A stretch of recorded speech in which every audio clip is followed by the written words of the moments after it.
MSI's RX 6750 XT Mech 2X is one of the lowest priced 6750 XT cards you can get, but is it any good? Let's find out.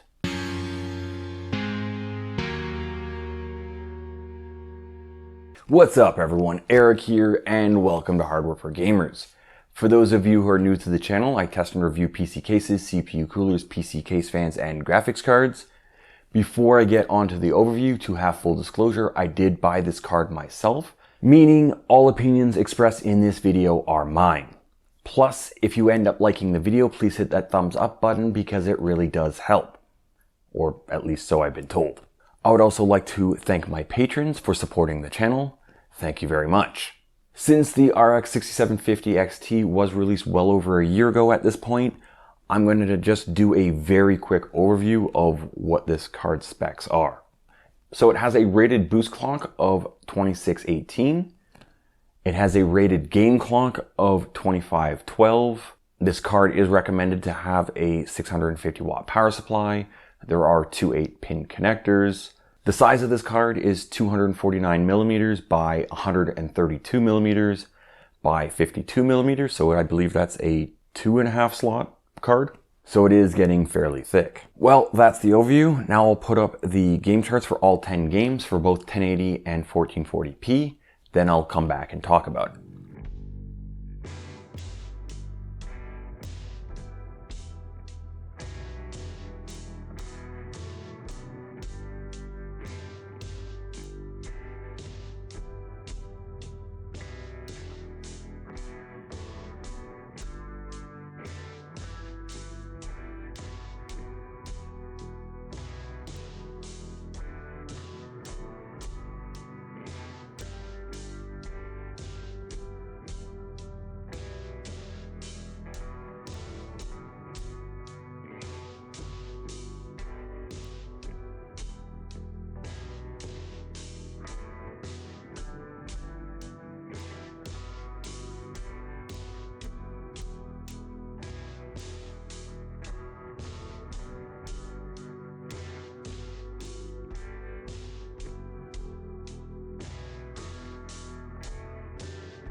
At 1080p, there is a pretty substantial performance difference between most of these games, except for War Thunder and Destiny 2, where we are getting CPU limited.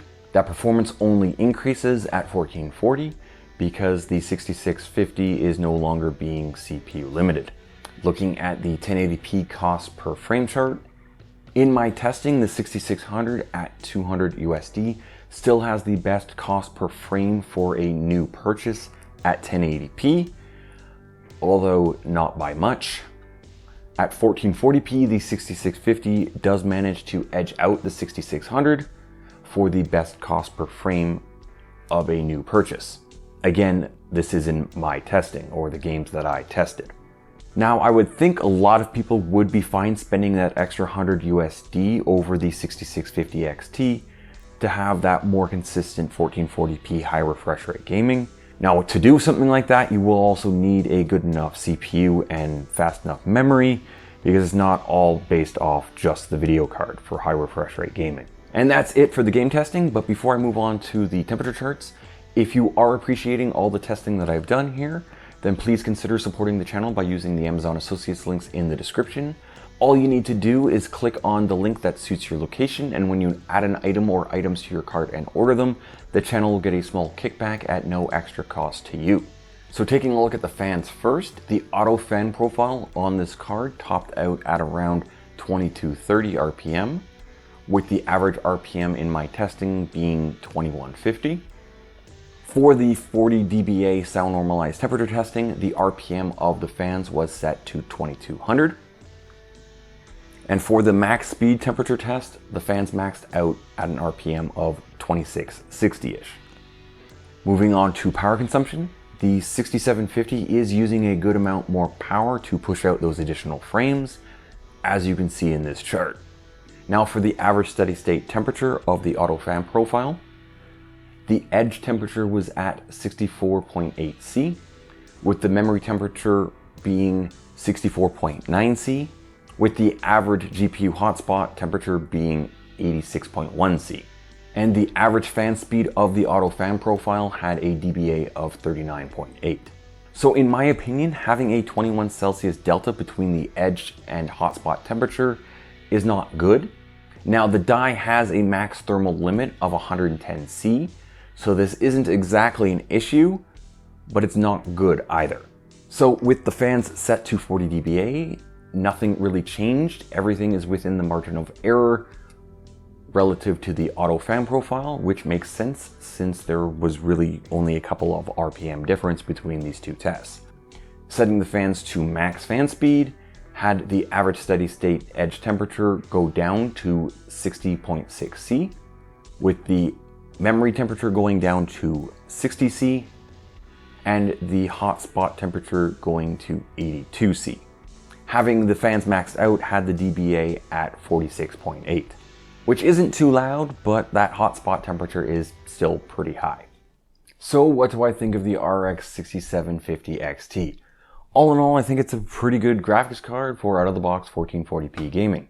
It would likely be pretty easy to actually get all the games that I tested, outside of maybe Dark Tide, to actually play a pretty good high refresh rate 1440p gaming experience, or to have a good 1440p high refresh rate gaming experience with. Now notice how I am saying 1440p, because if you are looking to play 1080p, I would likely recommend the 6650 over the 6750. Primarily that you get to save $100, and secondary, you're likely going to start running into CPU bottlenecks if you're playing at high refresh rate games with the 6750. Using the 6650 would just make a bit more of a balanced system.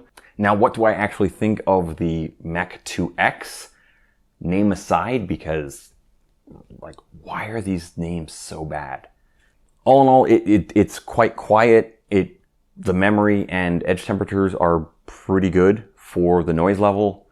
The AMD hotspot temperatures are or have been typically pretty high, so I don't want to put too much onto that. Like, they're not hitting thermal limits, so there is that.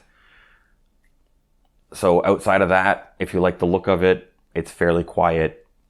It will do the job. Now, if you're wanting to have ARGB or RGB on your graphics card, you're going to have to look at the higher priced models, because I'm pretty sure all the base models at around this price have no RGB on them. So there is that, if you are that RGB whore that likes all the whew. So yeah, I guess that pretty much sums it up. Now, I wasn't planning on doing a teardown of the Mech 2X.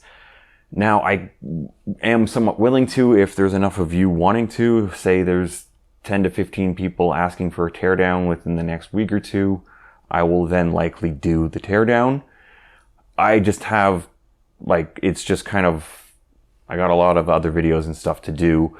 It's really comes down to that the 6750 has been out for well over a year, so there are other teardowns and stuff, so it's not going to change too much. Now, yes, they might not be specifically this model, which then, yes, if there's enough of you wanting it, I will do it. But yeah, only if you guys want it. So if you guys like this video, please give it a thumbs up. And if you're still watching and you haven't already, please hit that subscribe button and the bell icon so you get notified whenever I drop a new video. There is also the HFG Discord server. It is completely free to join. All you need to do is agree to the server rules, and then you get to view all of my charts, or not all of them, but there is the CPU coolers, the case fans, and the cases. All those charts are up on the HFG Discord server. There is a link to that in the video description. There is also Patreon if you'd like to support the channel directly. Again, there is a link in the description. You may want to check out this video here. It should be along the same lines as this video you just watched. And as always, thank you very much for watching, and see you next time.